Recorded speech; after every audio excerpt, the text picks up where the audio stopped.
The gun was already in his hand before the door swung shut behind him. Lorenzo Moretti didn't survive 30 years in the Chicago underworld by ignoring the feeling crawling up the back of his neck.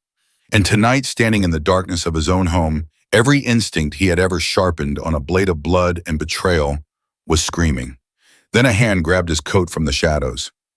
He spun, weapon raised, and a woman's voice, barely a breath, shook him harder than any bullet ever had. "Stay silent, or we're both dead." If this story already has your heart pounding, subscribe, hit that bell, and drop your city in the comments. I want to see how far this story travels. Now, let's begin. The flight from New York was supposed to land at 11:15 Thursday morning. Lorenzo Moretti was sitting in seat 2A of a private Gulfstream at 6:47 Wednesday night. That alone should have told him everything. The meeting in Manhattan had collapsed before it even started. 3 hours of sitting across a mahogany table from the Calabrese family's second-in-command, watching the man sweat through a silk shirt and avoid every direct question Enzo put to him. By the time Enzo's lawyer leaned over and whispered, "Something's off," Enzo had already made his decision. He stood, buttoned his jacket, shook no hands, and walked out of the building without a word. That was how Lorenzo Moretti operated. When the air changed, you moved. You didn't ask questions. You didn't wait for an explanation. You moved. He called Santino from the car to JFK, straight to voicemail. He called Camila. 4 rings. Voicemail. He stared at his phone for a long moment, then slid it into his breast pocket and looked out the car window at the city lights blurring past. Fine. He would be home by 9. The car he'd arranged from O'Hare took him to within 2 blocks of the estate. That was Enzo's habit, never pull directly to the front gate when returning unannounced. It was the kind of paranoia that men in his position either developed early or didn't live long enough to regret ignoring. He walked the last 2 blocks in the cold. October in Chicago had teeth, and tonight it was biting hard, a wind coming off the lake that cut straight through his overcoat. He turned up his collar and kept moving, hands loose at his sides, eyes scanning the block the way they always did, not frantically, not nervously, but with the slow, methodical sweep of a man who had spent decades cataloging threats before they became crises. The front of the estate looked normal. 2 guards at the gate, a light in the upper hallway, his wife's bedroom window dark. That was the first thing. Camilla never went to bed before midnight. It was practically a religious commitment for her. She said the best hours were the ones the rest of the world slept through. Enzo had heard that line so many times it had become wallpaper in his mind, something he stopped noticing years ago. But now, standing on the street at 8:53 in the evening, staring at her dark window, he noticed it. He circled around to the service entrance on the east side of the property. The code hadn't changed in 6 months. He punched it in, himself, eased the iron door open, and slipped through. The garden path was unlit. He kept to the edge of the stone walkway, moving toward the rear entrance of the house, the one the household staff used, the one that fed directly into the kitchen corridor. The kitchen light was on, but dim, as if someone had reduced it on purpose. Enzo paused at the back door. Through the small glass panel in the door, he could see the kitchen counter, the industrial range, the hanging copper pots his wife had insisted on buying in Florence 3 years ago and never actually used. Everything exactly as it should be, except for the silence. This house was never silent. There were always sounds, the distant hum of a television from the staff quarters, the muted clatter of the overnight housekeeper moving through the downstairs rooms, the low background noise of a home that employed 11 people and occupied 22 rooms. It was never quiet like this. Not at 9 o'clock at night. This is wrong. He reached for the gun at his hip, a Beretta M9, always there and always loaded, and pushed through the back door. The kitchen corridor smelled like lemon cleaner, and something underneath it, something warm and human, anxiety. He had learned long ago that fear had a scent, and right now the air was saturated with it. He moved through the corridor back against the wall, gun held low. He was passing the pantry door when it opened. Not slowly, not with a creak. It swung fast, and a hand came out of the darkness and seized the lapel of his coat with both fists, and Enzo had the Beretta raised and pressed to the intruder's temple before his brain had fully registered what his hands were doing. He stared. Sophie, the maid, the quiet one, the girl who had worked in this house for 8 months and in that entire time had said fewer words to him than he could count on one hand. Early 30s, dark eyes, dark hair, always pulled back, always moving through rooms like she was trying not to exist in them. She had been thoroughly vetted. His head of security, Marco, had done the background check personally. Nothing unusual, family in Milwaukee, no criminal history, no connections. She was standing in front of him now with a Beretta against her head, and she wasn't screaming. That was the second thing that stopped him cold. Most people, when a gun meets their skull, they gasp. They flinch. They make some involuntary animal sound of pure survival terror. Sophie made none of those sounds. She looked him directly in the eye, jaw-tight hands still gripping his coat, and she breathed the words slowly, deliberately, like she had rehearsed them. Stay silent, or we're both dead. Enzo's finger stayed on the trigger. Every rational part of his mind said, she's a liability. She knows you're here. Neutralize the variable. That was the arithmetic of the life he lived. Clean, simple, brutal. But something kept his hand still. Maybe it was the look in her eyes, not the eyes of a woman in hysterical panic. The eyes of someone who had been holding themselves together by sheer will for a very long time and was now, right now, this moment close to the edge. Who else is in the house, he said. The words were barely a breath. Your wife, she whispered, and Santino Russo. They've been here for 2 hours. Enzo lowered the gun 1 inch. Where the study, East Wing. They locked the door, sent the staff away for the night, all of them. I was supposed to leave too, but She stopped, swallowed. I couldn't. Why not? Her eyes held his for a long, unbearable second. Because you need to hear what they're saying. He should have called Marco. He should have dialed for backup, gotten his own men on the grounds, handled this the way he handled everything, with force, with certainty, with control. Instead, Lorenzo Moretti let a maid he barely knew lead him through the back hallway of his own house toward a door he'd walked through 1,000 times. He didn't know why. He would ask himself that question later in the long and terrible silence of what came after. But in that moment, with the gun in his hand and her fingers barely grazing his sleeve to guide him forward, he moved. The East Wing corridor was wet and paneled in dark wood. His late father's hunting portraits lined the walls, a detail that now struck him as darkly absurd. Men with weapons tracking things that didn't know they were being hunted. Sophie stopped 10 feet from the study door. It was closed, but the old wood was thick and the seal was imperfect. There had always been a gap at the lower hinge, something Enzo had meant to have repaired and never got around to. A 2-inch window into whatever world existed on the other side. She pointed to the gap. She didn't say a word. Enzo crouched. The first thing he heard was laughter. Not nervous laughter, not the performative, hollow laughter of people who are pretending. Full, comfortable, genuine laughter. The laughter of 2 people who believed completely and without doubt that they were alone and untouchable. Camilla's voice. Should have seen the look on Bruni's face when they told him the passenger manifest. He actually cried. Antonio Bruni crying. Can you imagine? More laughter. Santino's this time, that low rolling sound Enzo had heard 1,000 times at 1,000 tables. His oldest friend's laugh, a sound he had trusted with his life. The man was devoted to him. I always thought that was a weakness. Everything about Enzo was a weakness in the end, Camilla said. Her voice had shifted, still light, but with something metallic underneath it now. He thought loyalty was a currency, like you could buy people with it forever. Enzo's hand tightened around the Beretta. The Calabrese contract, Santino's voice. Transferred by Friday. The moment the death certificate clears, everything moves under your name. Our name. A pause, the sound of liquid being poured. 2 accidents, Camilla said. The clink of crystal. 2 accidents, Santino echoed. And to the Atlantic Ocean for being so deep. Enzo stood up slowly. He didn't know when his legs had stopped working. He became aware of it distantly, the way you become aware of a sound that has been playing for a long time without you noticing it, a ringing or a hum, or the absence of something that should have been there. He was standing, but only because the wall was behind him.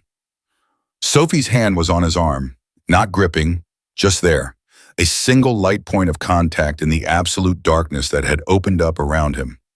The plane, he said. His voice was nothing. A thread. She nodded once. The Gulf Stream. It was supposed to go down over the Atlantic. They filed a false maintenance report 3 days ago. Changed the fuel transfer valve.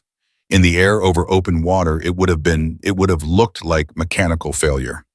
Enzo stared at the wall. How do you know that? Sophie met his eyes. Because I've been listening to them plan it for 6 weeks. The world did not end. He noticed that. The lights stayed on. The clock on the corridor wall kept ticking. His heart, against all reasonable expectation, continued to beat. He had been betrayed before. This was not his first encounter with the particular species of violence that wears a familiar face. He had grown up watching his father navigate a world where trust was rationed like ammunition, carefully, sparingly, always with one hand close to a weapon. But Santino.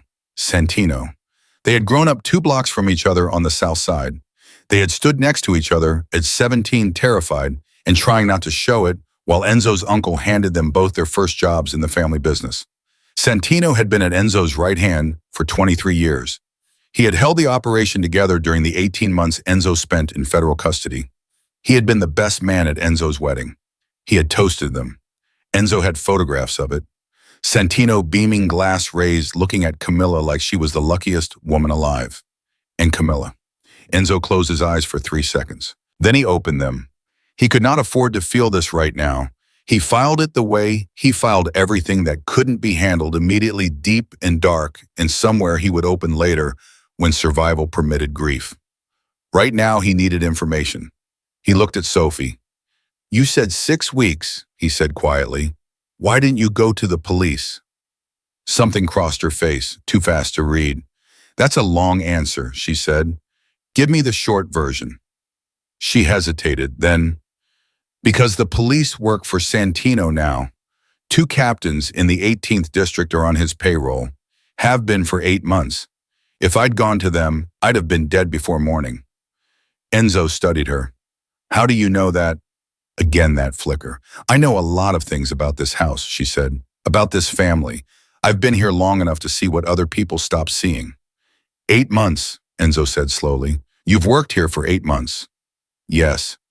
And in that time, you have apparently been monitoring the movements of my lieutenants, tracking payments to police and documenting a murder conspiracy against me. A long pause. Yes. Sophie, he said, and his voice was very quiet now, very careful, the voice he used when a conversation had reached its most dangerous point. Who are you? In the study? Camilla laughed again at something Santino said. The sound carried easily through the old wood and the imperfect seal and the 2 inches of darkness between the door and the frame, and it landed on Enzo's skin like something physical. Something corrosive. Sophie was looking at him, and her face had changed. The controlled, urgent mask she had been wearing since she pulled him from the shadows, it was still there, but something underneath it was shifting. Some decision being made in real time. That answer, she said quietly, is going to change everything you think you know about tonight. Enzo said nothing. He waited. She exhaled slowly. My name is Sophie Valente. The name hit him before the meaning did. Valente. He said it once in his mind, and then the shape of it came back to him out of a memory he had spent 15 years trying to bury. Carlo Valente. Valente, Enzo said. His voice was barely a sound now. Carlo Valente was my father, Sophie said. Enzo stood completely still. The gun was in his hand. The corridor was silent. And somewhere on the other side of a door, 2 people who had tried to kill him were drinking and laughing, while the whole architecture of his life fell in around him. You came here to... Yes, she said before he could finish. That's why I came. That was the plan. And now, she looked at him for a long time. Now I'm standing in your hallway keeping you alive, she said. Which means either I changed my mind or this story is a lot more complicated than either of us thought. Enzo looked down at the gun in his hand. Then he looked at her. Start talking, he said, and don't leave anything out. In the study, the laughter rose and fell, and the crystal clinked, and Lorenzo Moretti stood in the dark corridor of his own home with a gun in his hand, and the daughter of a dead man at his side, and for the first time in 30 years, he had absolutely no idea what came next. Sophie didn't look away from him when she spoke. That was the first thing he noticed.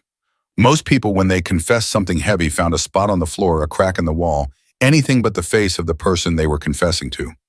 Sophie looked directly at him, the way someone does when they have already made peace with whatever reaction is coming. I was 19 when my father died, she said. Her voice was low and even, but there was something underneath it. something held very tightly the way a fist holds a stone. I was a sophomore at Northwestern, pre-law. I had a study group that night, and when I got home to my apartment at 11, my mother was sitting on the floor of my kitchen with her coat still on. She hadn't even turned on the lights. Enzo said nothing. The corridor around them was still silent. From the study, the low murmur of voices had dropped to something conversational, comfortable, the sound of two people settling in for the night, believing the world was arranged exactly as they wanted it. She told me there had been an accident, a car accident. That's what the police said. That's what the report said. Sophie paused. It took me 4 months to find out that wasn't true, that Carlo Valente didn't die in a car accident. He was killed because he refused to surrender his territory to the Moretti family. Because he told Lorenzo Moretti no. The name hung in the air between them. Enzo's jaw tightened, but he didn't deny it. He couldn't. Every word she just said was accurate, and they both knew it. I spent the next 11 years building a plan, Sophie said. I finished my degree. I learned how to disappear inside a house, how to read people without them knowing, how to wait. A beat. I got a job through an agency that supplies domestic staff to high net worth households. I requested placement in the Chicago area. I was patient. And 8 months ago, I walked through your service entrance with a reference letter and a background check that took me 3 years to construct. Enzo stared at her. Everything in that background check was fabricated. Everything, she said without flinching. Marco ran that personally. I know. Marco is very thorough. A pause. But he's also human, and humans trust systems. If the system says clean, they stop looking. I knew that. Enzo was quiet for a moment, processing. In 30 years, he had built walls around himself that entire organizations had failed to breach. And this woman, this quiet, invisible, deliberately invisible woman, had walked through his front door with a forged name and spent 8 months inside his house while he ate dinner 20 feet away and never once felt the threat. You plan to kill me, he said. Not a question. Yes. What stopped you? Sophie was silent for a beat too long, and in that silence, Enzo heard something shift, something that had nothing to do with Santino or Camila or the study down the hall, something that had to do with the space between a plan and a person. About 2 months ago, she said slowly, you came home from a meeting and went straight to the library. I was cleaning the upper shelves. You didn't see me. You sat down at your father's desk and you took out a photograph. I don't know what it was of, and you just sat there looking at it. You didn't move for almost 20 minutes. Enzo said nothing. You looked like a man carrying something no one else could see, she said. And I remember thinking I've hated you for 11 years. I've thought of you as a monster for 11 years, and you just looked like a man who was tired. That's not a reason to abandon a plan, Enzo said quietly. No, she agreed, it's not, but it's a reason to start asking questions. And when I started asking questions, I started seeing other things. I started seeing that the man everyone in this house was actually afraid of wasn't you. She tilted her head very slightly toward the study door. It was him. The muffled sound of Santino's laughter filtered through the wood again, and Enzo felt something move through his chest, not grief anymore, not exactly. Something older and colder. When did you first realize what they were planning, he asked. 6 weeks ago, I was replacing linens in the guest suite on the second floor. They were in the sitting room next door. They didn't close the door all the way. Sophie's voice remained steady, but her hands, he noticed them for the first time hanging at her sides, were rigid. I heard Santino say your name and something about New York, and something in my gut told me to stop moving. So I did. What did you hear? Enough to understand that Santino had been building the architecture of what came after you for over a year. The Calabrese meeting, it wasn't a negotiation. It was theater. Something to get you out of Chicago for 48 hours while the plane was prepared and the accounts were arranged. The Calabrese family wasn't double-crossing you. They were confused. They thought they were meeting a representative of the Moretti organization to finalize an existing deal. She paused. They had no idea you were walking into the room yourself. Enzo closed his eyes for exactly 2 seconds. That explained the sweating, the evasion. The second in command who couldn't hold eye contact, he wasn't hiding treachery. He was terrified because The wrong man had shown up and he didn't know what that meant. And Camilla, his voice was flat, carefully flat. Sophie chose her words. Your wife has been involved since the beginning, she said. It was actually her idea to frame it as an accident. Santino wanted something faster, something cleaner. Camilla was the one who said a crash over water was the safest option. No body, no physical evidence, just a flight manifest and a report from the Coast Guard. She stopped. I'm sorry. Don't be, Enzo said, and his voice was so controlled it was almost frightening. Don't apologize for telling me the truth. That's the only clean thing in this house right now. He turned away from her for a moment, took a breath, put the gun back in its holster. The motion was deliberate. She noticed it. He intended for her to. You said you have evidence, he said, turning back. Yes. Sophie reached inside her jacket and produced a small, black USB drive, the kind so ordinary and unremarkable that it could sit in a desk drawer for years without anyone thinking twice about it. She held it out to him. Recordings, 14 of them, dates and timestamps. 2 of them are audio of Santino on the phone with the maintenance technician who filed the false report on the Gulf Stream. One of them is a video, she paused, of Santino and Camilla in this house 2 weeks ago going over the plan in detail, including the accounts, including the names of the 2 police captains who are supposed to declare the investigation closed. Enzo looked at the drive in her hand. He took it. How did you record them without being detected? The copper pot rack in the kitchen, she said. Your wife insisted on having it shipped from Florence. It's the most elaborate and useless decoration in the house. Nobody looks at it twice. I modified one of the pots. Despite everything, despite the gun, the dark corridor, the laughter still filtering through the study door, something moved across Enzo's face. Not quite a smile, the ghost of one. You've been here 8 months, he said. Yes. And the whole time you were preparing to kill me, then you changed your mind. Then you started recording my wife and my best friend planning my murder, and you hid all of it inside a copper pot that Camilla bought in Florence. That's accurate, Sophie said. A beat of silence. You're either the most dangerous person I've ever met, Enzo said, or the most extraordinary one. I'm my father's daughter, she said simply. He was both.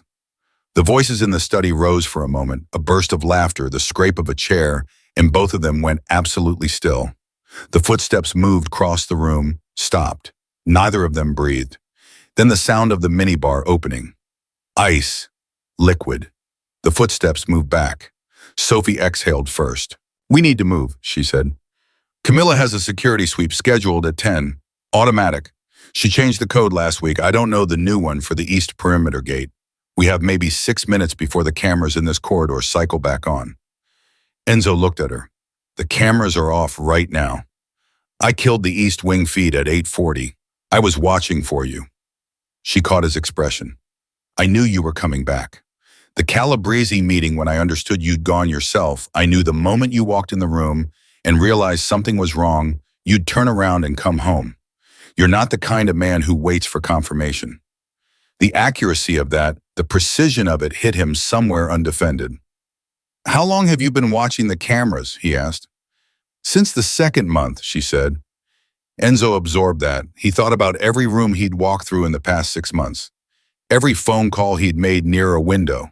Every conversation in the kitchen at 2 a.m. when he couldn't sleep. He thought about the photograph in the library, in the 20 minutes at his father's desk. She had seen all of it. He didn't know how to hold that yet, so he didn't try. The tunnel, he said. Sophie blinked. You know about the tunnel? My father built this house, Enzo said. I know every inch of it.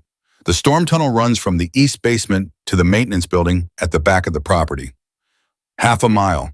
Camilla has never gone into the basement. She says it smells like mold.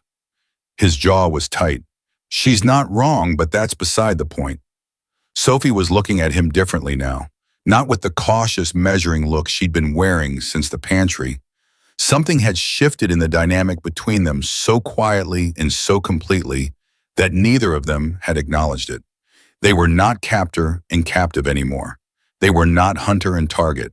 They were standing in a dark corridor, both of them boxed in by the same enemy, and the arithmetic of survival was forcing a partnership that neither of them had planned for. The tunnel exit opens onto the alley behind Carver Street, Enzo said. I have a contact 4 blocks from there. We can be off this property in 8 minutes and completely dark before Camilla's sweep starts. And then what?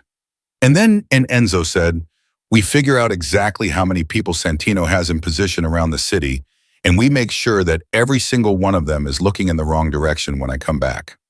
Sophie was quiet for a moment. Then you're going to need resources. Moneymen's safe communication. Santino will have flagged everything connected to your name. Your accounts, your phones, your regular contacts. If he's been building this for a year, he's already moved on the infrastructure. I know. So what do you have left? Enzo thought for exactly 3 seconds. 2 things, he said. The drive you just gave me, and the fact that everyone who wants me dead currently believes I'm somewhere on the bottom of the Atlantic Ocean. He looked at her steadily. In my experience, that's enough. Sophie stared at him, and something in her face, the rigid, controlled thing she had held together for 8 months and 11 years before that, fractured just slightly. Not into weakness, into something more complicated than that. I need you to understand something, she said. Her voice had changed. The urgency was still there, but underneath it now was something raw. I came into this house to end you. That was real. It wasn't a performance. I meant it, and I prepared for it, and for a long time it was the only thing keeping me moving forward. I know, Enzo said. I need you to understand that before you decide whether to trust me.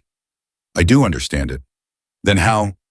She stopped, started again. How are you standing there talking to me like this?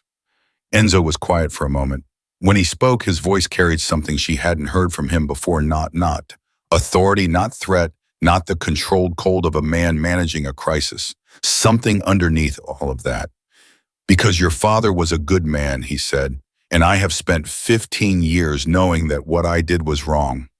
Not strategically wrong, morally wrong.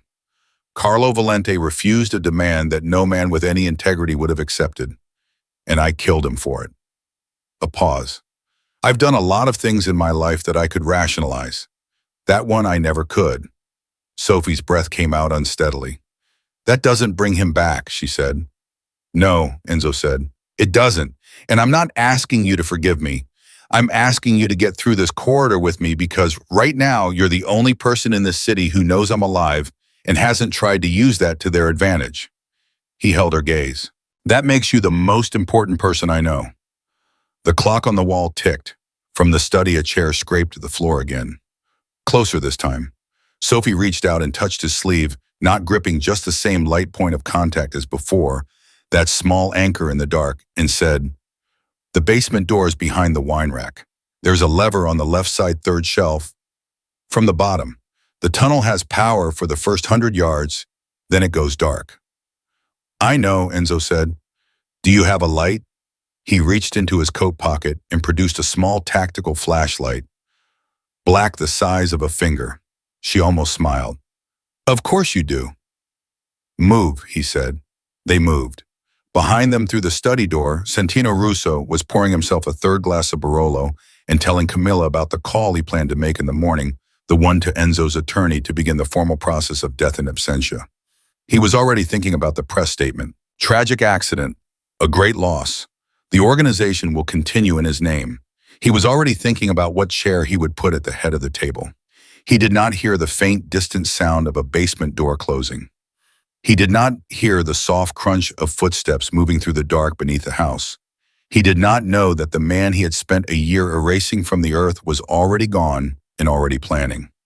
He raised his glass again, smiling, and took a long sip of a very expensive wine. He had no idea he was already out of time. The tunnel smelled exactly the way Camilla had always said it did, damp earth and old concrete, and something organic underneath it all, the smell of a place that had been sealed and forgotten. Enzo moved through it with a small tactical light cutting a narrow path ahead of him. Sophie 2 steps behind, close enough that he could hear her breathing.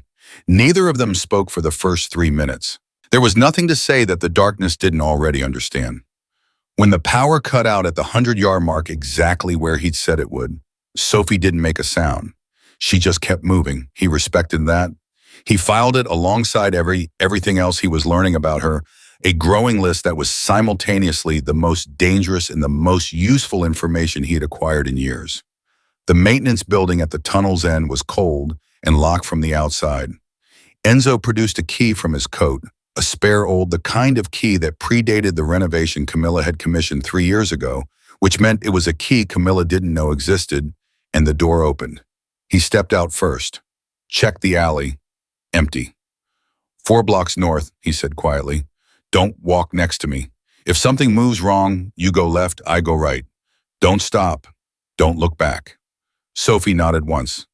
They walked. The contact's name was Dario Fenn, and he operated out of a print shop on North Halsted that had been producing legitimate business cards and wedding invitations since 1987, and illegitimate documentation for the Moretti family for nearly as long.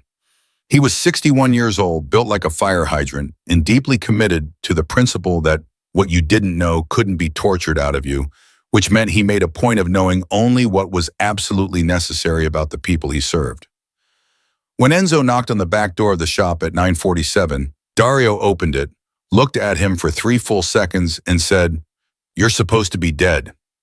"Not yet," Enzo said. "I heard different." "You heard wrong." Dario looked past him at Sophie, looked back at Enzo.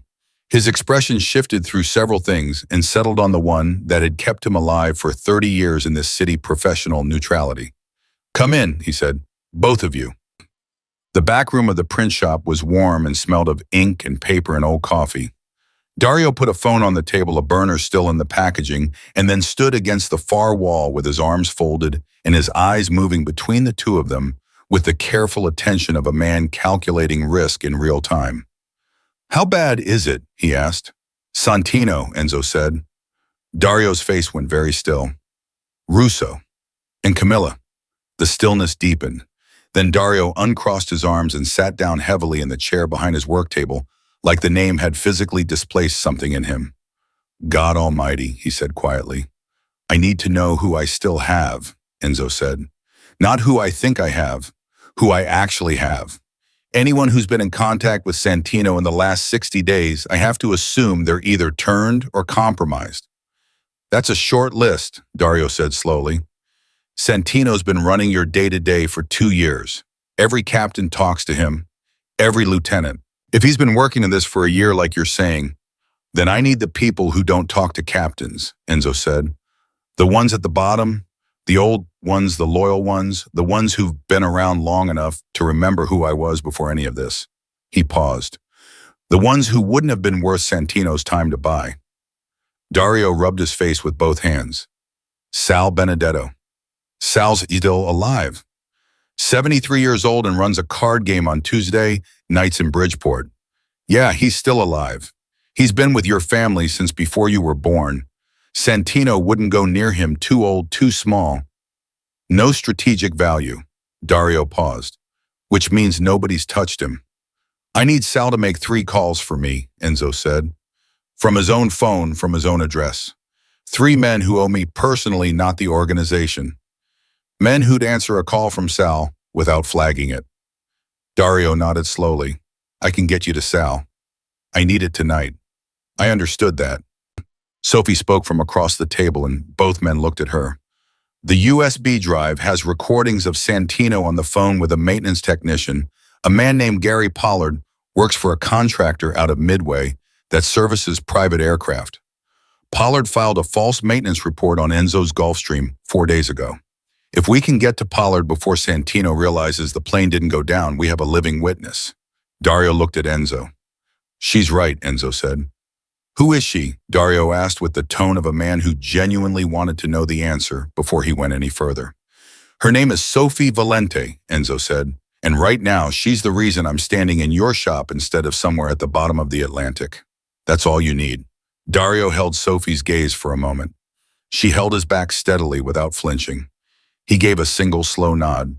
That from Dario Fenn was as close to a formal endorsement as anyone was likely to get. "I'll call Sal," he said, and reached for the phone on the wall. While Dario made his call in the front room, Enzo sat at the work table and opened his palm. The USB drive sat there small and black and ordinary. He turned it over once, then set it down. Sophie watched him from across the table. Say it, he said without looking up. Say what? Whatever you've been holding back for the last 40 minutes? A pause, then, the recordings are enough to destroy Santino publicly. In front of the right people with the right timing, they would strip him of every alliance he's built in the last year. The mob bosses, the ones who answer to Chicago protocol, they don't tolerate a man who moves against his own dawn. Not openly. It's a line that once crossed makes everyone else in the room nervous about their own position. She leaned forward slightly. But to use the recordings, you need a stage. You need a moment where all of those people are in the same room and you walk in when they believe you're dead, and you make it impossible for anyone to look away. Enzo finally looked up. You've been thinking about this for a while, he said. Since I finished the 14th recording, she said. What did you have in mind? Your funeral, she said simply. A silence fell over the room. From the front they could hear the low murmur of Dario's voice on the phone. Santino will arrange a service, Sophie continued. He almost has to. Disappearing a Don without a public acknowledgement of some kind would look suspicious to the other families. He'll hold something formal, a gathering of the major players. He'll want the optics, the grieving inner circle, the transition of power looking inevitable and ordained. She paused. He'll want to look like the natural heir. And I walk in, Enzo said. You walk in, she confirmed, with the drive, with a projector, with every person in that room watching the footage before Santino has time to move, before his men have time to react, before anyone in that building can look anywhere else. You strip him in front of the people whose opinion is the only opinion in his world that matters. Enzo sat with that for a long moment. It's a good plan, he said. I've had 6 weeks to work on it. There's a problem with it, he said. I know. The service will be his environment, his men, his location, his timeline. I walk in there without a prepared position and he just has me shot. That's why you need Sal's contacts, Sophie said. You need men already in the room before you arrive. Men who look like mourners and aren't. You need the exits controlled, the sight lines covered, and at least 2 of Santino's own people turned before you walk through that door. Enzo stared at her. That, he said quietly, requires a level of operational planning that I have approximately 72 hours to execute while officially deceased, using a list of contacts that Dario hasn't finished compiling yet. Yes, Sophie said, that's correct. And you're telling me this like you have a plan for that too.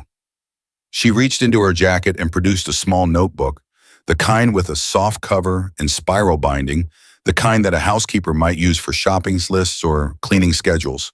She opened it to a page near the middle and slid it across the table. Enzo looked down at it. The page was covered in handwriting. Small, precise, organized. Names, phone numbers, locations, relationships, notes on schedules and habits and known loyalties. 2 pages of it, front and back, dense and careful and clearly the product of months of patient, meticulous work. 3rd name from the top, Sophie said. Marco Vitelli. He's one of Santino's lieutenants. He's also been skimming from Santino's private accounts for 8 months. Santino doesn't know. Marco is terrified that he'll find out. She tapped the page. A man who is terrified of being exposed by the person he's supposed to serve is the most turnable asset in any organization. Enzo read the name, read the note beside it. How do you know about the skimming? Because Marco used a burner phone to transfer the funds, and he kept the burner in the 3rd drawer of the guest suite nightstand every time he stayed over. She paused. I changed the linens in the guest suite. Enzo set the notebook down. He looked at her for a long, quiet moment, not the assessing look he'd been giving her since the pantry cataloging threat and utility. Something else, the look of a man recalibrating something fundamental. Sophie, he said, yes. I've run an organization of 400 people for 15 years, he said. I have spent my entire adult life building intelligence networks, maintaining informants, cultivating sources inside every organization that could threaten mine. He paused. You did all of this alone in 8 months while cleaning my house. Sophie was quiet. I'm not saying that to flatter you, he said. I'm saying it because I need to understand who I'm dealing with. Not what you're planning to do, who you are. She met his eyes. And the thing that had fractured in the corridor, that small crack in the controlled surface she had maintained for so long, opened a little further. My father used to say that the most powerful person in any room is the one that nobody's watching, she said. He said it as a warning, a thing to be careful of. Her voice tightened slightly. I decided to become it instead. The front door of the print shop opened. Dario came back into the room and his face had changed. Not dramatically, Dario Fenn was not a man who did dramatic, but something in the set of his mouth had shifted, and Enzo read it immediately. What Orcel made the calls, Dario said. 2 out of 3 came through clean. The third, he stopped. The third what? Tommy Reeves, Dario said. You had Tommy on the list. Tommy's been running your warehouse operation on the south side for 11 years. I know who Tommy is, Enzo said, his voice very careful. Sal called Joaquim. Dario set both hands flat on the work table. Tommy didn't pick up. Sal tried the backup number. Nothing. Then Sal called Tommy's wife. They have known each other 40 years, just to ask if he was okay. A pause. Tommy's wife said he left the house 3 hours ago after receiving a call. She said he seemed scared. The room was very quiet. Santino got to him, Sophie said. Or Tommy went to Santino, Enzo said. His voice was completely flat. Does it matter? Dario asked. It matters because if Tommy went voluntarily, it means Santino has more reach into the old guard than I assumed. Enzo stood. And it matters because Tommy knows about Sal. If he told Santino that Sal was making calls tonight, he didn't finish the sentence. He didn't need to. Dario was already reaching for his phone. I'll warn Sal, he said. Warn him and move him, Enzo said. Right now, tonight. Get him out of Bridgeport. He turned to Sophie. We can't stay here. I know, she said, already on her feet. Santino doesn't know I'm alive yet, but if Tommy told him about Sal's calls, he'll start trying to understand why Sal is making contact with people tonight. He'll pull at the thread. He was moving now, putting the USB drive and the notebook into his coat. It won't take him long. Where do we go? Sophie asked. Enzo stopped. It was a question he had not had to ask himself in 15 years. Where do I go? His entire life had been built around the certainty of having somewhere to go, a structure, a network, a city that was in every practical sense his. He had operated with the absolute confidence of a man who owned the ground beneath his own feet. Tonight the ground had been pulled out and he was standing in a print shop on North Halsted with a burner phone, a USB, drive, a notebook, and a woman he'd met 90 minutes ago who had come to his house to kill him. He thought about it for exactly 4 seconds. There's a woman named Rosa Carini, he said. She's 80 years old and she lives in a 2-bedroom apartment in Pilsen. She was my mother's closest friend. She has never in 40 years had any formal connection to the organization, not a transaction, not a conversation, not a name in a file. He paused. Santino has never heard of her. Neither has anyone else. Sophie looked at him. You've been holding that back. I've been holding a lot of things back, he said. In my position, you always keep one card that nobody knows exists. He glanced at Dario. Tell Sal to contact me through this number in 6 hours. Nobody else. Dario nodded. Enzo picked up the burner, put it in his pocket, and moved toward the back door. Sophie followed. At the threshold, she paused and looked back at Dario. Thank you, she said. Dario looked at her for a moment with his unreadable, calculating face. Then something crossed it that might, on a different man, have been called warmth. You take care of him, he said. He's harder to replace than he thinks he is. Sophie didn't smile, but something in her eyes did. Then they were out in the cold again, moving north through an alley while Chicago breathed around them, indifferent, enormous, carrying on with the business of being itself, while a dead man walked through its streets with a plan taking shape in his hands and a woman at his side who had come to end him and chosen instead to save him. The choice between those two things, Enzo understood, had cost her something profound. He did not take it lightly. He did not intend to waste it. And somewhere across the city in a warm study in a mansion on the North Shore, Santino Russo was pouring his 4th glass of Barolo and smiling completely blissfully, unaware that the architecture of his stolen future was already beginning to crack at its foundation. He would know soon enough. They always did. Rosa Carini opened her apartment door at 11:23 at night without asking who was there, which told Enzo that she had either heard his knock and recognized it, 3 short, 1 long, the same pattern he had used since he was 9 years old, or that she was the kind of old woman who had stopped being afraid of the dark a long time ago. He suspected it was both. She looked at him for a long moment. Then she put both hands on his face the way she had done since he was a child, and she said nothing at all, and that silence was the most honest thing anyone had offered him in the last 3 hours. Then she looked past him at Sophie and said in the direct, no-ceremony way of a woman who had survived 80 years of this city, "Come in, both of you. I'll make coffee." Enzo had not realized how cold he was until he stepped into the warmth of Rosa's kitchen and felt his hands begin to ache. Sophie sat down at the kitchen table without being asked and wrapped both hands around the mug Rosa set in front of her, and for a moment, just one, she looked exactly like what she was. A person who had been holding herself rigid for a very long time and was now in this small, warm kitchen that smelled of coffee and old wood and something that might have been anise, allowing herself to simply sit. Enzo didn't sit. He stood at the window with his coffee and looked out at the street below and let his mind do what it did best work. "Rosa," he said, "did anyone contact you today? Phone message? Anyone coming to the door?" "No one," she said from her place at the stove. "I went to the market this morning, came home, watched my program at 8, then you knocked. Has Santino ever reached out to you any time in the last year?" Rosa made a sound that was somewhere between a laugh and a dismissal. "Santino Russo has never spoken a word to me in his life. I don't think he knows I exist." She set a plate of something on the table and looked at Enzo with dark, steady eyes.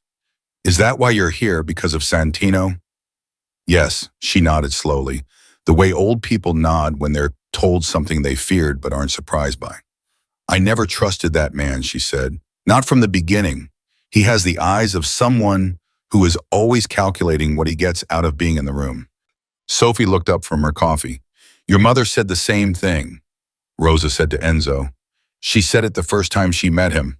You remember that you brought him to Sunday dinner when you were both 19. Enzo turned from the window. "I don't remember that. She told me about it the next day. She said, 'Rosa, that boy is going to be a problem someday.' She said it like she was commenting on the weather. Matter of fact." Rosa sat down at the table. "Your mother was almost never wrong about people." The room was quiet for a moment. Then Enzo said, "She was wrong about Camilla." Rosa looked at him steadily. "No," she said, "she wasn't." That landed somewhere deep, and Enzo let it land without moving, without responding the way you let a necessary pain do its work. He spread Sophie's notebook open on the kitchen table at midnight, and the three of them bent over it, Rosa included, because Rosa had lived in this city for 80 years and knew things that no notebook could contain, things carried only in memory and transmitted only in person, the living archive of a world that didn't write itself down. Marco Vitelli, third name from the top. "I know his mother," Rosa said immediately. "Gina Vitelli. We went to the same church for 30 years. Good woman. Her son Marco, he was always nervous. Even as a boy, the kind of nervous that comes from owing too much to too many people." "He's been skimming from Santino," Sophie said. 8 months of small transfers. Consistent enough to be deliberate, small enough that he thought they'd go unnoticed. "He's trying to build an exit," Enzo said. "That's what I thought," Sophie said. "A man building an exit is a man who has already decided his current position is unsustainable," Enzo said. "He just hasn't found the door yet." He tapped the notebook. "We give him the door." "How do you approach him without tipping Santino?" Sophie asked. "We don't approach him directly," Enzo said. Rosa calls Gina, mother to mother, a casual call. She heard something about Marco, and she's worried. She just wants to know he's all right. Gina tells Marco. Marco wonders what Rosa Carini has heard and why she's calling now tonight, the same night that Sal Benedetto was making calls around the city. He paused. He'll make the connection.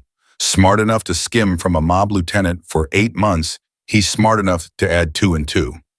"And when he adds it up," Sophie asked, "he calls the number Sal gave him," Enzo said, "and then he and I have a conversation." Sophie turned this over. "That's a long chain of assumptions." "It's not assumptions," Enzo said. "It's human nature. A frightened man who is already planning to run will always move toward the thing that looks like an exit. I'm not pushing him. I'm just making sure the door is visible." Rosa was already picking up her phone. The call from Marco Vitelli came at 1:47 in the morning. Enzo picked up on the second ring. The voice on the other end was tight and clipped a man trying to sound controlled and not quite managing it. I don't know who gave you this number. I don't know who you are. Yes, you do, Enzo said. A long silence. Then very quietly, that's not possible. And yet here we are. Another silence. Longer. Enzo could hear the man breathing fast, shallow, the breathing of someone whose entire understanding of the current situation was being rapidly dismantled and rebuilt. How? Marco managed. The plane didn't go down, Enzo said. I came home early. I found out. That's all you need to know right now. His voice was level, almost gentle. What I need to know is whether you're someone I can talk to. Russo will then end up be. Russo doesn't know I'm alive, Enzo said. And right now, that's the most valuable piece of information in this city. I'm asking you if you want to be on the right side of what comes next. A sharp intake of breath. I need. Marco stopped, started again. If Santino finds out I talked to you. Santino is going to have far larger problems than you, Enzo said. I promise you that. But I need something from you first, and I need it honestly, and I need it tonight. What? The service, Enzo said. He'll arrange a service for me, public formal attended by the families. When is it? Silence. Marco. Saturday. Marco said the word coming out like something he'd been holding underwater. He's been on the phone all day. He called the families himself, Calabrese, Iannucci, the Detroit people. Saturday at 2 o'clock at the Venetian Club on Michigan Avenue. He said he framed it as honoring you. He told everyone it was important to mark the moment properly to show unity. Of course he did. Santino had always understood the theater of this life better than anyone. Who controls the room, Enzo asked. His men on the doors. At least 8, probably more. He's nervous. He's been nervous all day, actually. Something about the Calabrese meeting not going the way he expected. He kept asking people if anyone had heard from you before the... Marco stopped himself. Before the plane went down, Enzo said evenly. Yes. He's nervous because I walked out of that meeting under my own power, and he doesn't know why, Enzo said. He's not sure the job was completed, but he hasn't confirmed otherwise, so he's moving forward. He turned this over. He'll have more men Saturday than he originally planned. He'll tighten the perimeter. Yes, Marco said. Enzo looked at Sophie across the table. She was listening perfectly still. I need 2 things from you, Marco, Enzo said. First, I need to know which of Santino's men on that detail have grievances. Men who feel overlooked, underpaid, disrespected. Men who've been loyal to the Moretti name longer than they've been loyal to Santino personally. Marco was quiet for a moment, calculating. Ricci, he said finally. Danny Ricci. He's been with your family for 14 years. Santino cut his territory 6 months ago without explanation. He's been angry ever since, but he's too smart to show it. A pause. And Caruso. Frank Caruso. He was your father's driver for 8 years. He works the door detail now. He's never said anything, but anyone who knew your father can see what Frank thinks every time Santino walks into a room. Second, Enzo said, I need the layout of the Venetian Club on Saturday. Not the building layout, I know the building. I need the room arrangement, where Santino will be standing, where the main floor is oriented, where a projector screen would be visible from every position in the room. Another silence. You're going to walk in, Marco breathed. You're actually going to walk in. Tell me you're with me or tell me you're not, Enzo said. I don't need much time, but I need to know now. A long, raw pause. The sound of a man standing at the edge of something and deciding whether to jump. I'm with you, Marco said. Good. Don't contact Santino. Don't change your behavior. Show up Saturday like nothing is different. And keep your phone on. He ended the call. Sophie exhaled. Rosa, sitting at the far end of the table with her hands folded and her face composed, said, 2 names. That's thin. That's enough, Enzo said. I don't need an army. I need 2 men in the right positions at the right moment. The rest of the room will move the way any room moves when it sees something it can't ignore. He sat down for the first time since they'd arrived. The families aren't loyal to Santino. They never were. They were waiting to see how the transition went before they committed. Saturday, they see the transition go sideways badly, publicly, irreversibly, And every one of them will make the calculation that loyalty to a man who tried to murder his own Don is a liability they can't afford. That assumes they believe the evidence, Sophie said. They'll believe the recordings, Enzo said. Not because they are honest men, because the recordings confirm what they've suspected about Santino for years. He looked at her. Men like that don't trust easily, but they trust their own paranoia, and their paranoia has always told them that Santino was capable of exactly this. Sophie nodded slowly. Then something shifted in her face. The calculation, the focus still there, but something crossing over it, something uncomfortable. There's something I haven't told you, she said. Enzo looked at her. She opened the notebook to the back pages he hadn't looked at yet. Pages he realized now she hadn't shown him deliberately. I said I had 14 recordings, she said. That's true, but there's a 15th piece of information. Not a recording, something I found. She turned the notebook to face him. 3 months ago, I was cleaning the East Wing study, your study, not Camilla's sitting room. I was moving books to dust the shelf behind them. One of the books, a legal reference book on the third shelf, had been hollowed out. Inside it was a phone I'd never seen before. I powered it on. Enzo's expression didn't change, but something behind his eyes did. It had one contact stored in it, Sophie said. One, McGee, listed under a single initial, the letter D. She paused. There were 43 text messages between that number and the phone. The most recent one was 8 days before I found it. The thread went back 14 months. What did the messages say? Enzo asked. His voice was very quiet, the particular quiet of a man who was asking a question he was not certain he could survive the answer to. The messages were logistical, Sophie said, coded but not particularly sophisticated, times locations, references to amounts. The kind of messages that could mean anything if you read them in isolation. She met his eyes. Except for one, the one from 14 months ago, the first message in the thread. It was longer than the others, and it was in plain language. She held his gaze. It said, he trusts you completely. That's the opening. Take it. Enzo sat very still. The phone was in your study, Sophie said carefully. On your shelf, behind your books. Yes, Enzo said. The word was barely a sound, which means either it was placed there by someone who had access to your study, or it belongs to someone who uses that study regularly, Enzo said. The implication settled over the room like something cold and heavy. Rosa set her coffee cup down. Sophie didn't look away from Enzo's face. Enzo said.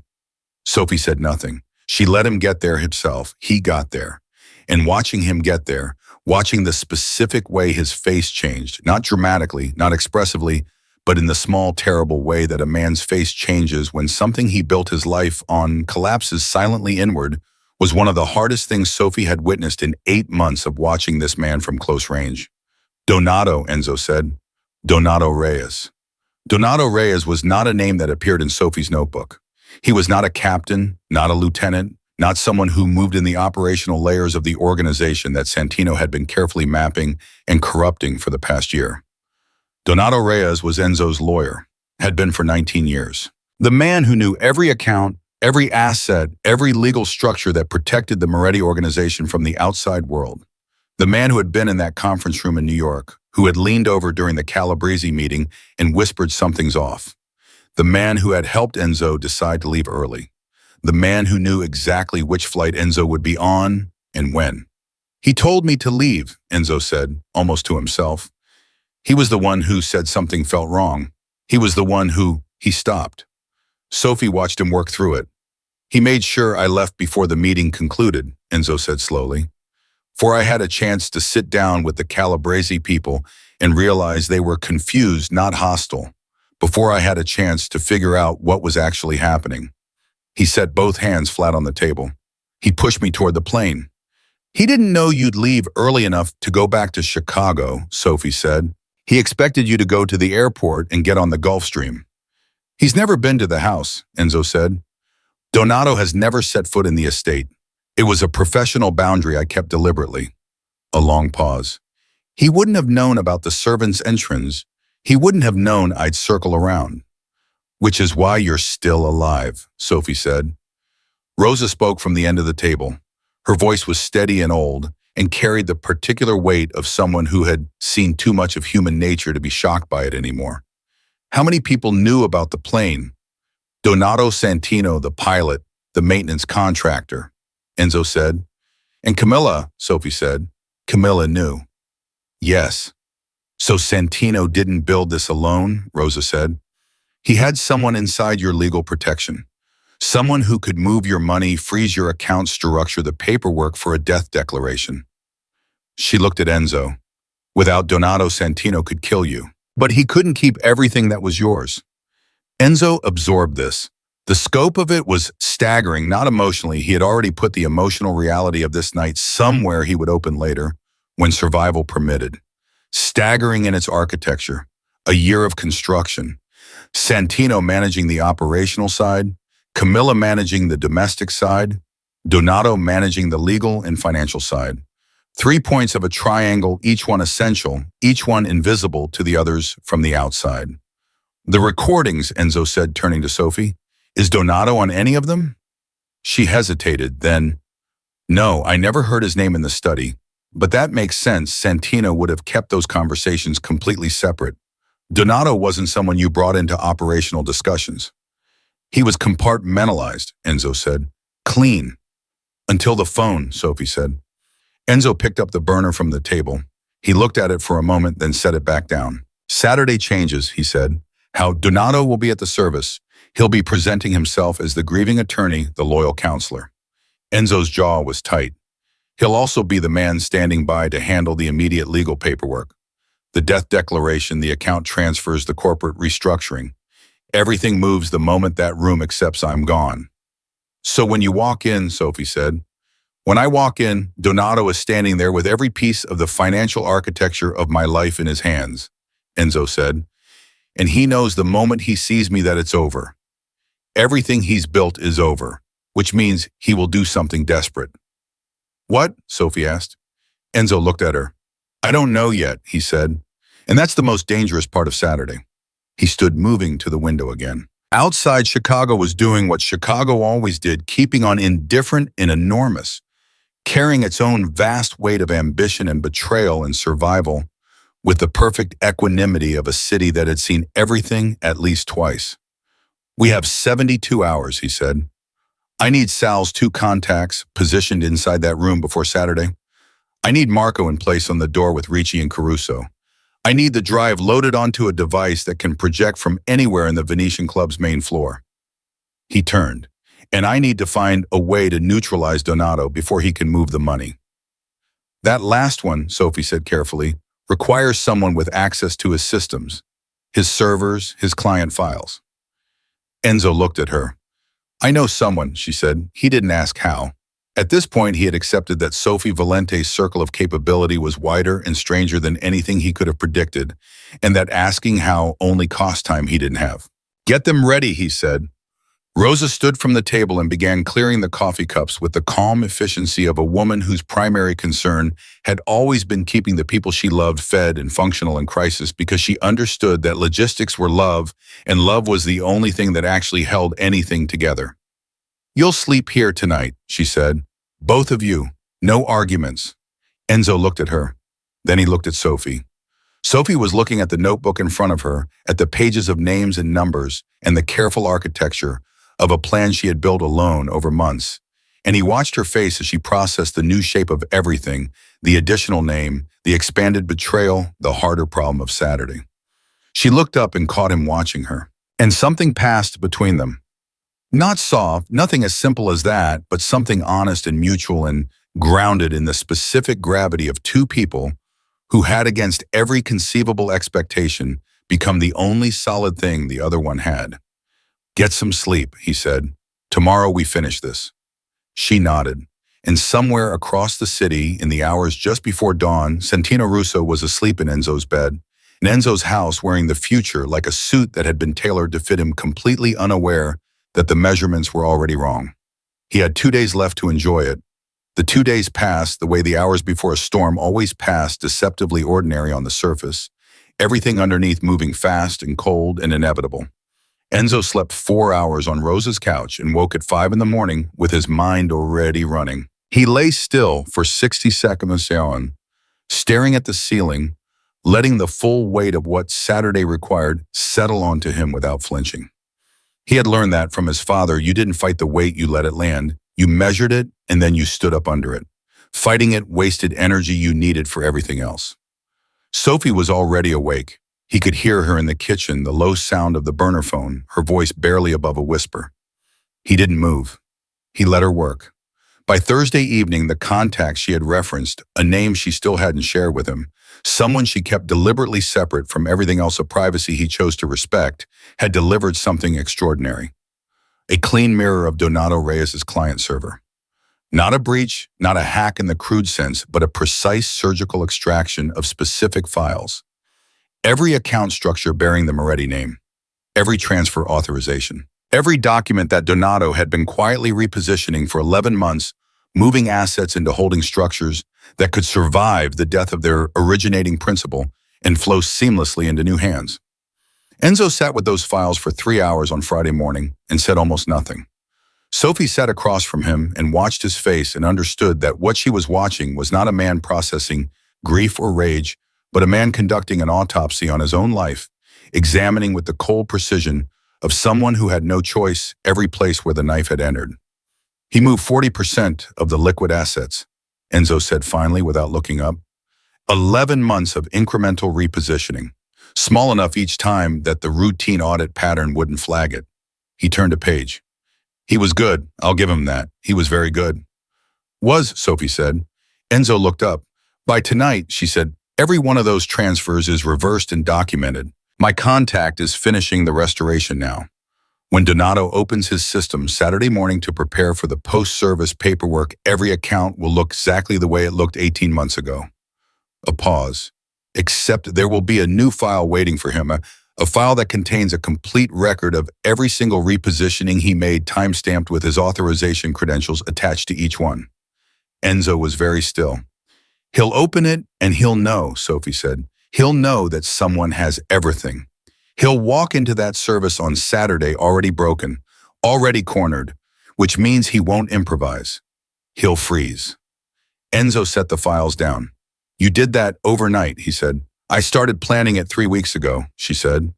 When I first understood the full scope of what Santino was building, I realized a man like Donato would never leave a clean trail unless he believed no one was looking.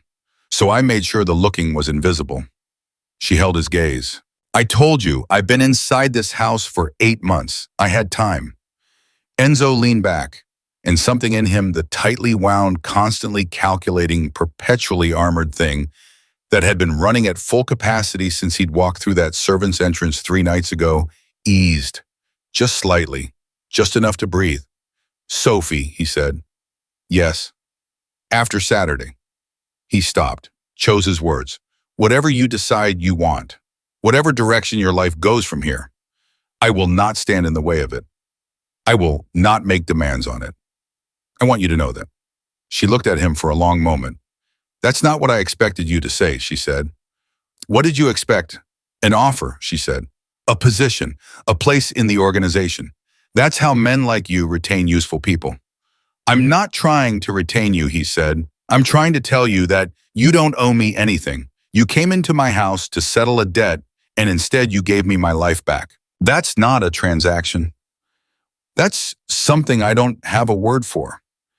His voice was steady, but carried something raw underneath it. Whatever my life looks like after tomorrow, I want it to be one where Carlo Valente's daughter is free to live hers exactly as she chooses. The kitchen was quiet. Sophie looked down at her hands. Then she looked up again, and her eyes held something he had not seen in them before. Not the controlled purpose, not the careful measuring, not the grief she kept so tightly managed. Something that was simply directly human. Ask me again, she said quietly, after Saturday. Ask me what I want after Saturday. Because right now I genuinely don't know, and I think that might be the first honest thing I've said about my own future in 11 years.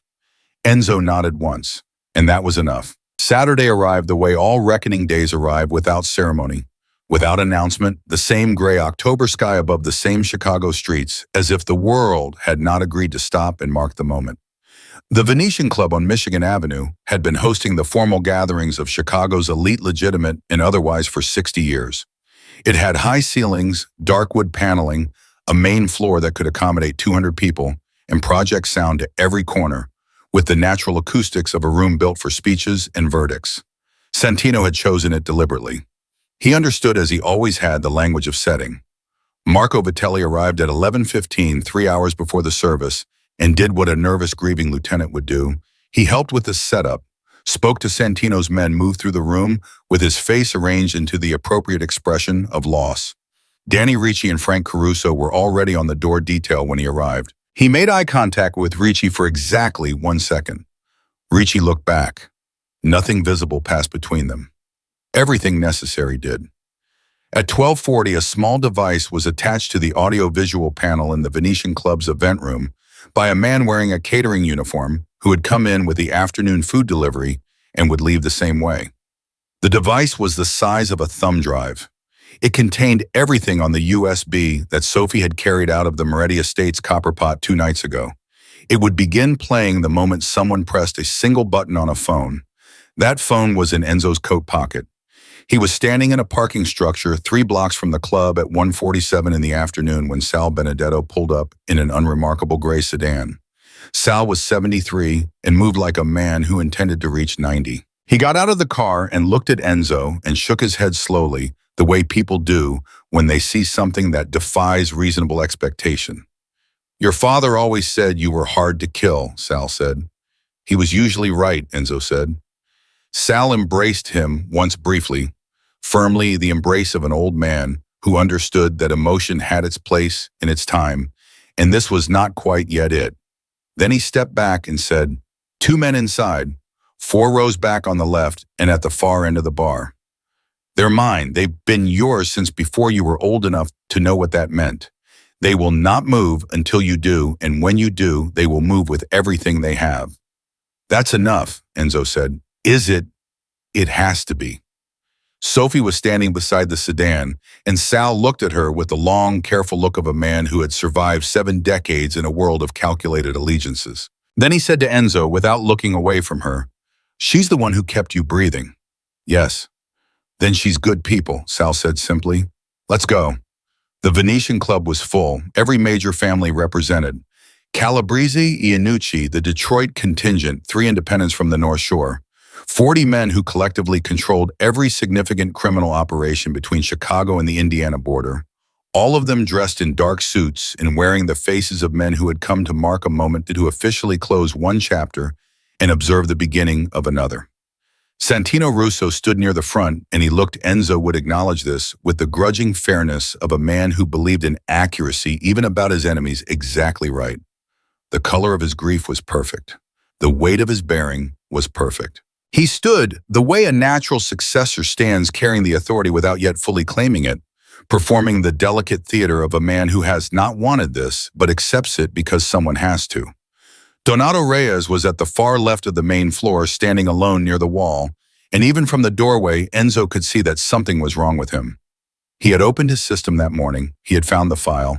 He stood the way a man stands when the floor beneath him has already collapsed, and he simply hasn't fallen yet upright by reflex holding shape, while everything inside had already given way. Camilla was in the front row. She wore black the way she wore everything, beautifully, deliberately, with the consciousness of a woman who understood that appearance was its own form of power. Her hair was up, her posture was composed. She looked like a widow of distinction, which was precisely what she intended to look like, and the performance was flawless. Enzo stood at the back of the room for 11 seconds. He counted them, not out of hesitation, out of the deep, bone-level discipline of a man who understood timing the way a musician understands tempo as the invisible architecture that made everything else mean something. Then he pressed the button on the phone in his pocket and walked through the door. The device activated. The large projection screen at the front of the room flickered to life, and Santino Russo's voice filled the Venetian Club with the specific, damning, unmistakable clarity of a high-quality hidden recording. "To accidents, and to the Atlantic Ocean for being so deep." The sound hit the room before anyone saw him. Heads turned to the screen. Confusion immediate and universal. This was not a memorial video. This was not part of the program. This was Santino's voice talking about something that nobody in this room was supposed to know existed. The confusion lasted exactly 3 seconds. Then someone near the middle of the room turned and saw Enzo Moretti standing in the doorway in a dark coat, alive unhurt, exactly as he had looked the last time any of them had seen him. And the sound that went through the room was not a sound any of them would have planned to make. It started at the back and moved forward like a wave, not screaming, nothing so dramatic but the sharp, involuntary collective intake of breath from 40 men who prided themselves on showing nothing and could not in this moment control their own faces. Santino turned to last. He turned the way a man turns when he already knows what he's going to see and is using the last half second before seeing it to prepare himself. His face went through 4 things in rapid succession: shock, denial, calculation, and finally something that was almost underneath everything else: relief. The particular relief of a man who has been waiting for the worst to arrive and can finally stop waiting. "Hello, Santino," Enzo said. His voice carried the room without effort. The recording kept playing. Camilla's voice, now clear and bright and merciless in its honesty. He thought loyalty was a currency, like you could buy people with it forever. Nobody in that room moved. Santino's hand went to his side, the instinct of a man reaching for a weapon, and Danny Ricci stepped forward from the door and said very quietly, "Don't." The single word carried exactly the weight it needed to carry, and Santino's hand stopped. "I want everyone in this room to stay still and listen," Enzo said and walked forward. The crowd parted. Not dramatically, not in a rush, they simply opened the way people open for something they understand is unavoidable. He walked to the front of the room and turned to face all of them, with the screen still playing behind him, and the recording moving through its evidence with the patient, unstoppable momentum of a truth that had been waiting a very long time to be heard. He didn't look at Camilla. He would look at her when he was ready, not before.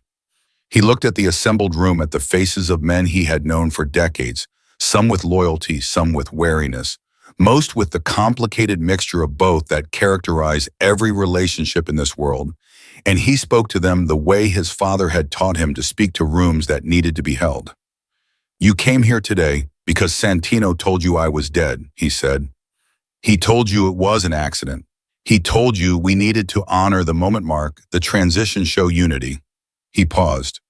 "What you're hearing right now is what Santino actually means by unity."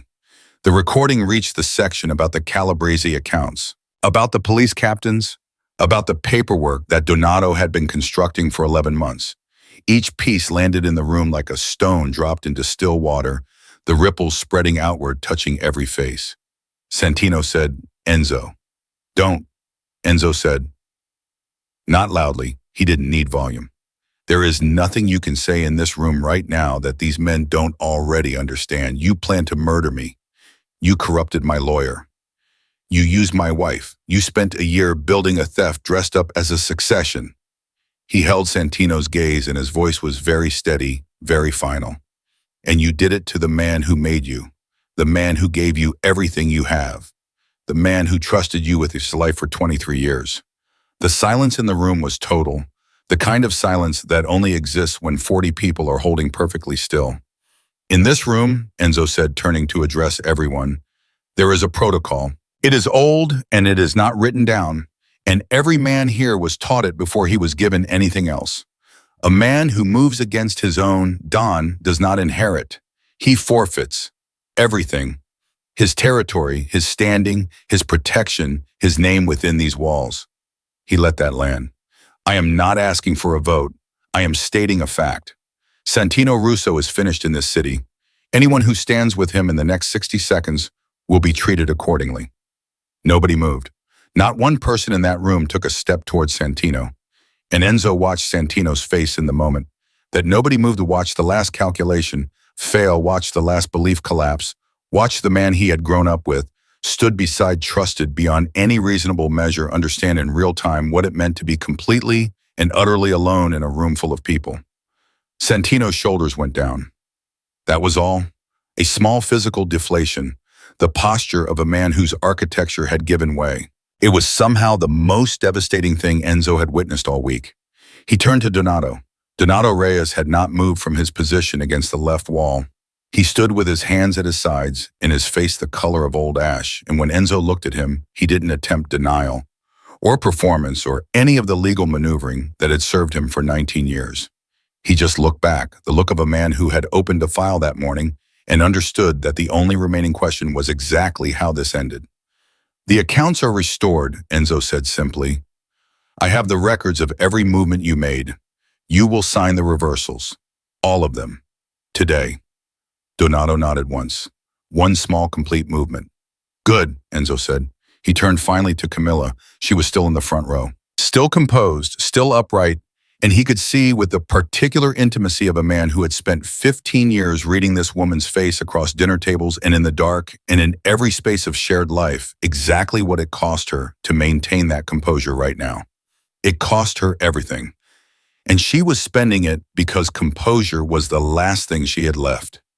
He looked at her for a long time. He had thought about this moment. He had turned it over in the dark of Rosa's apartment, in the hours between planning and sleep, trying to find the right shape for it, what he would say, what he would feel. What 15 years of marriage looked like when you finally saw all of it clearly. What he found was this grief. Not rage, not hatred, not the cold executioner's decision he might have expected from himself. Just grief, deep and factual, and completely without sentimentality, the grief of a man acknowledging the full cost of a truth he could no longer avoid. "You should go," he said to her. Just that. Quiet, direct, final. Something moved in Camilla's eyes. A complicated thing, relief and anger, and something that might buried very deep have been shame. She stood. She looked at him for one long moment, and she left. Her heels were steady on the hardwood floor the whole way to the door, and he gave her that. It was the last thing he would ever give her, and it was the only one that fit. The room moved after that, the way rooms move when a definitive thing has occurred slowly at first, then with increasing momentum, the realignment of allegiances happening not in speeches, but in the small telling gestures of men adjusting to a new gravity. Eyes that found Enzo, nods that carried specific weight. The Calabrese man making his way quietly through the room to stand not with Santino, but near the wall closest to where Enzo was standing. The Detroit contingent exchanging a look and then one by one settling. Marco Vitelli came to stand beside Enzo and said nothing. Frank Caruso did the same. Danny Ricci from the door caught Enzo's eye and gave the small, acknowledging tilt of the head that meant done. Sal from somewhere near the bar raised a glass that nobody had poured for him. Enzo didn't look for Sophie immediately. He handled what needed handling, the direct conversations, the specific reassurances, the careful, unhurried process of a man reestablishing the certainty of his presence in a room that had 40 minutes ago gathered to celebrate his absence. He gave it the time it required. He didn't rush. Rushed authority was no authority at all. When the room had settled and Santino had been quietly removed by two of his own former men who understood that their career trajectory now ran directly through the good opinion of the man they'd almost helped bury, Enzo turned and found Sophie standing near the back wall. She had been there since he walked in. He had known that without seeing it, the same way you sometimes know, where a specific gravity is in a room without looking directly at it. She stood with her hands at her sides, dressed plainly, watching everything with those careful, dark eyes that had spent 8 months seeing what other people stopped seeing. He crossed the room to her. Around them, the Venetian Club hummed with the low sounds of men recalibrating, renegotiating, quietly reordering the world. The projection screen at the front had gone dark. The recordings had done their work and gone silent. "It held," Sophie said. "It held," Enzo confirmed. She looked at the room, at the gathered men, at the space from which Santino Russo had minutes ago stood believing himself the center of a new order. She looked at all of it with the face of a woman who had spent 11 years moving toward this moment and was now, with the moment arrived and completed, standing on the other side of it and discovering that the other side was not what she had imagined because she had never truly imagined surviving it. "How do you feel?" he asked. She considered this honestly. "Strange," she said, "like a clock that's been running at the wrong speed for so long that running correctly feels wrong." He nodded. He understood that. "Your father," he said. "I want to do something. A formal acknowledgement." His name, his story, the truth of what happened to him. Not in these rooms, not in this world. Somewhere that belongs to him, whatever form you think that should take. Sophie was quiet for a long moment. He liked the lake, she said finally. He used to take me fishing on Lake Michigan when I was small. He said it was the only place in Chicago that reminded him the city didn't own everything. She paused. Something small, something honest. Just the two of us, maybe, and Rosa if she's willing. Nothing that looks like a gesture. Then that's what it will be, Enzo said. She turned to look at him directly then, fully without the careful measuring, without the practiced distance. You said ask you again after Saturday, Enzo said. What do you want? She was quiet for a moment. The kind of quiet that isn't hesitation, but thought, real genuine thought. The kind that comes from a person who has been carrying a single purpose for so long that the sudden freedom of choosing differently is almost physically disorienting. I want to use the law degree I actually earned, she said. The real one. Northwestern 2007. The one I walked away from when my father died because I was too angry to sit in a courtroom and argue about justice like it was an abstract concept. She held his gaze. I want to go back to that, something legitimate, something that doesn't require a hollowed-out book and a modified copper pot. Something moved across Enzo's face. Not quite a smile, more than one. I'll stay connected to this, she said, to you, not as a subordinate, not as staff, as someone who knows where all the bodies are buried and will occasionally tell you when you're about to make a catastrophic mistake. I have a word for that, Enzo said. What word? Partner, he said. Sophie looked at him for a long moment. Then she nodded once. A single, clean, complete nod, the nod of a woman who had come to end a man and chosen instead to change the world he stood in. Partner, she said. Lorenzo Moretti walked out of the Venetian Club at 4:17 on a Saturday afternoon in October into the cold Chicago air, with Sophie Valente at his side, and the city spread out ahead of them, enormous and different and entirely his. He had come home 3 nights ago to a dark house and a warning from a woman he didn't know, and discovered that everything he had built his life on was a lie. He had lost a wife and a best friend and a lawyer, and 23 years of trust in the span of a single night. He had stood in a corridor and listened to his own funeral being planned, and had chosen in that moment the harder thing, the thing that required surviving, requiring thinking, requiring the particular grinding, unglamorous courage of a man who refuses to let the worst thing become the last thing. He was still standing. The city moved around him, taxis and buses and people in coats, hurrying through the October cold, with their own enormous, invisible burdens, their own private wars, their own unanswered questions about who they could trust and what was worth protecting, and whether the people they had built their lives around were actually the people they believed them to be. He looked at Sophie. She was looking at the street ahead. Her jaw set, her eyes clear. Her hands loose at her sides, no longer. The invisible, careful, deliberately forgettable figure who had moved through his house for 8 months, standing in full daylight in the open as herself. Sophie Valente, Carlo Valente's daughter, the woman who had come to destroy him and saved him instead. You know, she said without looking at him, I came into that house with a plan, 3 exit strategies, a forged identity, and 11 years of very focused anger. A pause. None of that prepared me for any of this. No, Enzo agreed. That should probably concern me, she said. Probably, he said. She almost smiled. They walked. Behind them, the city of Chicago held the weight of everything that had just changed within it, the way it always held things in its steel and its stone and its cold lake wind, in the long memory of a place that had seen empires rise and fall on its streets and had endured, simply endured, because endurance was what cities did. And in that endurance, in that cold October afternoon, a dead man walked alive through his city, and the woman who had chosen to keep him that way walked beside him, and the world that had tried to erase them both had no idea yet how thoroughly it had failed. It would learn. They always did.